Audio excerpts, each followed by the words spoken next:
नमस्कार. मराठी मायबोली कथा या आपल्या यूट्यूब चॅनलवर तुमचं खूप खूप स्वागत आहे. ही शेवटची फाईल तेवढी पूर्ण करून दे.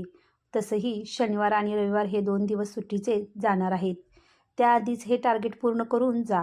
ठीक आहे सर, पण ही शेवटची फाईल. आज खूप उशीर झालाय हो. हे तेवढं पूर्ण कर आणि जा तू. बॉसचा आदेश पूर्ण करावाच लागेल.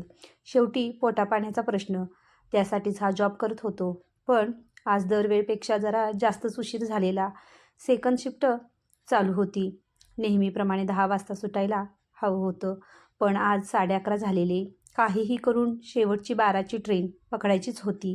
मी सर्व काम आवरून घाईघाईमध्ये 11:50ला निघालो. स्टेशन जास्त लांब नव्हते.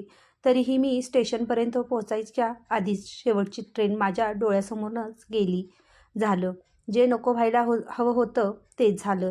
आता थेट सकाळची ट्रेन होती, ते सुद्धा 4 वाजता.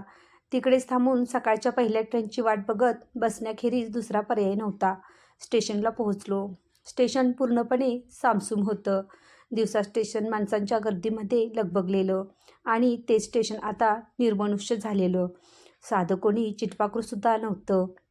सगळीकडे स्मशान शांतता पसरलेली. दूर कोठेतरी कुत्र्यांच्या विव्हळण्याचा आवाज त्या शांततेला भंग करत होता. मी स्टेशन ऑफिसकडे गेलो, पण ते ऑफिससुद्धा आज बंद होतं. परत प्लॅटफॉर्मवर आलो.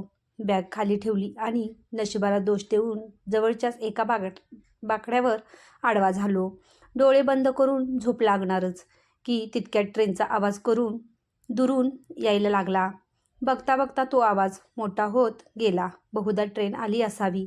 मी ताबडतोब उठून प्लॅटफॉर्मच्या जवळ जाऊन बघितले, पण दूरपर्यंत ट्रेन काय, ट्रेनचा उजेडसुद्धा नव्हता. बहुतेक मनाचा भ्रम असावा. म्हणून परत माझ्या जागेवर जाऊन झोपायचा प्रयत्न करू लागलो. खूप वेळानंतर झोप लागलीच. थोड्या वेळाने जाग आली, ते सुद्धा पैंजणाच्या आवाजाने. उठून आधी घड्याळाकडे बघितले तर रात्रीचे 2 वाजलेले. मी आजूबाजूला बघितले, पण पूर्ण प्लॅटफॉर्मवर कोणीच नव्हतं. मी परत झोपायचा प्रयत्न करायला लागलो की तितक्यात पैंजणाचा आवाज माझ्या डावीकडून आला आणि यावेळी एकदम स्पष्टपणे ऐकू आला. मी क्षणाचाही विलंब न करता उठलो आणि आवाजाच्या दिशेने जायला निघालो. आवाज पलीकडच्या प्लॅटफॉर्मवरून आलेला. मी पायऱ्या उतरून प्लॅटफॉर्मच्या खाली आलो. खाली विचित्र प्रकारची थंडी वाजत होती. जेव्हा मी वरती झोपलेलो तेव्हा इतकी थंडी नव्हती जेवढी प्लॅटफॉर्मच्या खाली होती. मी थोडंसं चालत पुढे जाणारच की माझ्यासमोरच पांढऱ्या साडीवरती एक बाई बाजूच्या प्लॅटफॉर्मवरती पायऱ्या चढून वर जाताना दिसली. मी जेव्हा स्टेशनवर आलेलो तेव्हा तर साधं कुत्रं पण नव्हतं आणि अचानक ही बाई कुठून आली. मी तिच्या मागावर गेलो. पायऱ्या चढून बाजूच्या प्लॅटफॉर्मवर गेलो तर वरती कोणीच नव्हतं. थोड्या वेळासाठी तर पूर्णपणे अचंबित झालो. तेवढ्यात परत पैंजणाचा आवाज घुमायला लागला, पण ह्यावेळी आवाज माझ्या मागून, म्हणजे पायऱ्यांच्या खालून आलेला. मी झटकन मागे वळलो आणि खाली जायला लागलो. खाली पोहोचताच जे पाहिलं ते बघताच क्षणी तोंडात किंचाळली. आता ती बाई माझ्यापेक्षा 5 पावलावर होती.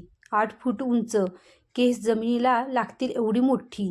ते केस तिने तोंडासमोर घेतलेले. त्या केसामधून सुळ्यांसारखे 2 तीक्ष्ण दात बाहेर आलेले. तिला वरपासून खालपर्यंत बघितली तेव्हा नजर पायांकडे गेली. तिचे दोन्ही पाय उलटे. माझ्याकडे बघून तिने जोरात फुटकार मारत माझ्यावर धाव घेतली. तिला बघून आधीच माझे सर्व अवसान गळून पडलेले, पण जीव वाचवायला इकडून पळणे गरजेचे होते. मी ना आव बघितला ना ताव.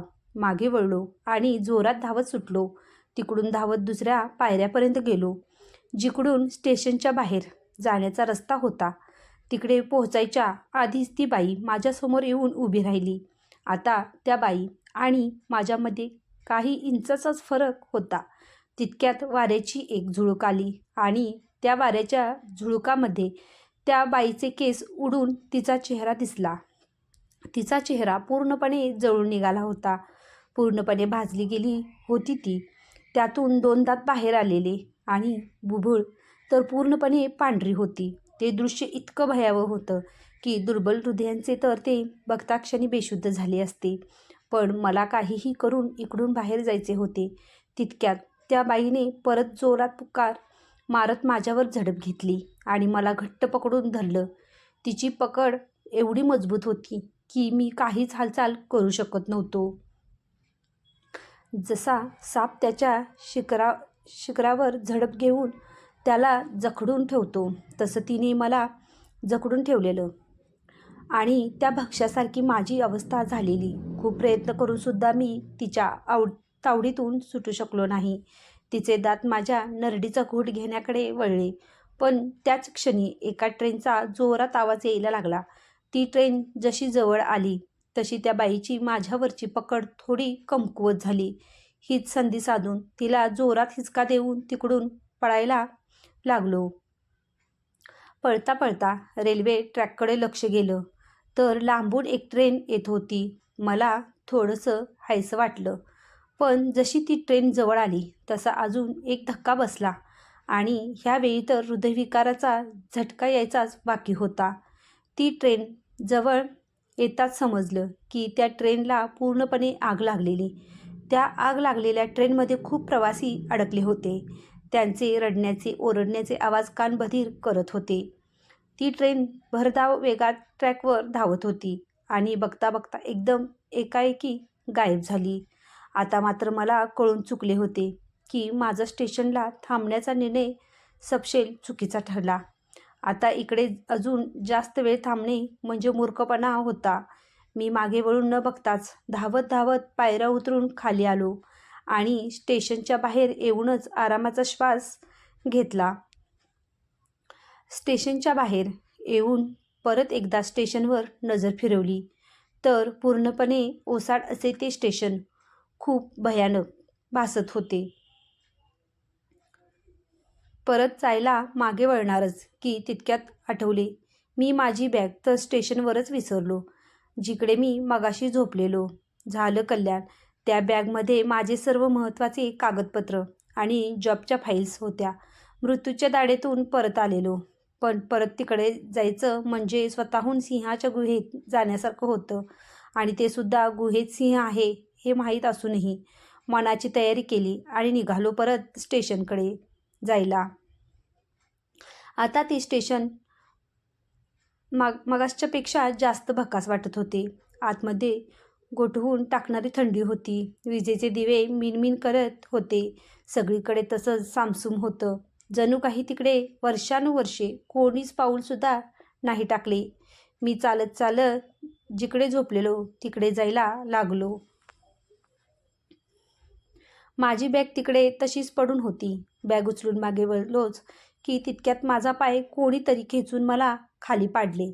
आता मात्र पुरता गांगारून गेलो आणि उठून परत पायऱ्या चढून खाली गेलो आणि बाहेरच्या दिशेने धावायला लागलो. जिकडून बाहेर जायचा रस्ता होता तो रस्ता बंद झालेला. तिकडे एक भिंत होती आणि त्या भिंतीला पाठमोरी उभी राहून तीच बाई जोरात हसत होती. प्लॅटफॉर्मच्या खाली एकच दिवा होता आणि त्या दिव्याचा प्रकाश त्या बाईवर पडून ती अजूनच भयानक दिसत होती. मी परत मागे वळलो आणि प्लॅटफॉर्मवरून धावू लागलो. मला इकडून बाहेर जाण्याचा अजून एक रस्ता माहीत होता, तो म्हणजे प्लॅटफॉर्मच्या मागच्या बाजूने. मी धावत धावत त्या बाजूला जायला लागलो. माझ्या मागे त्या बाईच्या धावण्याचा आवाज स्पष्टपणे ऐकू येत होता. मागे वळून बघायची हिंमत नव्हती. लक्ष फक्त त्या बाहेर जाण्याच्या रस्त्याकडे होतं. जसा तो बाहेर जाण्याचा रस्ता जवळ आला तशी नजर मागे फिरवली आणि रडू कोसळले. ती बाई एखाद्या वाघासारखी 4 पायावर उड्या मारत वेगाने माझ्यावर झेपावत होती. मी माझा वेग अजून वाढवला पण तिच्या वेगापुढे ते असफल ठरले आणि तिने माझ्या पायाला पकडून मला खाली पाडले. माझ्या धावण्याच्या वेगामुळे मी खूप जोरात खाली आपटलो. हनुवटीला जबर मार बसला. माझ्या लागलेल्या भागाला हात लावणार तितक्यात तिने माझ्या पायाला धरून मला मागे ओढायला सुरुवात केली. पूर्ण स्टेशनपर्यंत माझ्या जोरजोरात किंचाळ्या ऐकू येत होत्या. मी खूप विनवणी करत होतो पण काहीच फायदा होत नव्हता. त्या सैतानीरूपी बाईला माझा जीव घ्यायचाच होता. एकाएकी ती बाई थांबली आणि माझ्याकडे वळून तिचे सुळ्यासारखे दात माझ्याजवळ आणून मला खाणारच तितक्यात मी माझे हात माझ्या चेहऱ्यासमोर आणून तिला टाळण्याचा प्रयत्न केला आणि मोठी किंचाळी मारत बेशुद्ध झालो. सकाळ झाली. उठलो. सगळीकडे खूप गर्दी होती. स्टेशन परत पहिलेसारखा झालेला. ट्रेनचा आणि गर्दीचा आवाज होता. माझ्याकडे सर्वजण एकदम तुच्छ नजरेने बघत होते. कारण कोणीही पांढऱ्या कपड्यावर बाई बघितली की तिला बघून मी माझ्या चेहऱ्यासमोर हात ठेवून किंचाळत होतो. आज 2 महिने झाले तरी मी इकडेच आहे. पण अजूनही कोणी पांढऱ्या कपड्यावर बाई दिसली की मी किंचाळतोच. सर्व लोक मला वेडी बोलतात आणि मी त्यांना सांगतोय मी वेडा नाही. ही माझी कथा तुम्हाला कशी वाटली हे मला कमेंटमध्ये नक्की सांगा आणि माझ्या चॅनल लाईक करा, शेअर करा, सबस्क्राईब करा. धन्यवाद.